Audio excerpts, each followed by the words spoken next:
Ayon sa ilang sources, di umano'y binisita ni Paolo Avellino si Kim Chiu sa kanyang opisina sa House of Little Bunny, ang personal na negosyo ni Kim.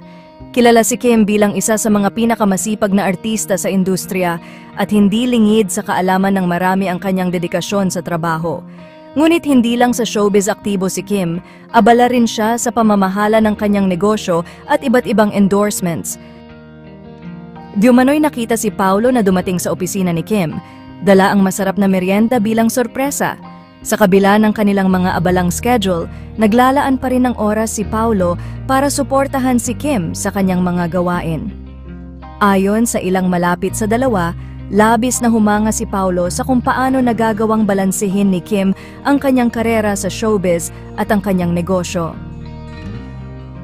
Dahil sa simpleng gesture na ito, kinilig ang mga fans ni na Paolo at Kim. Marami ang natuwa sa pagsuporta ni Paolo kay Kim at sa kanilang samahan na patuloy na nagbibigay inspirasyon sa marami.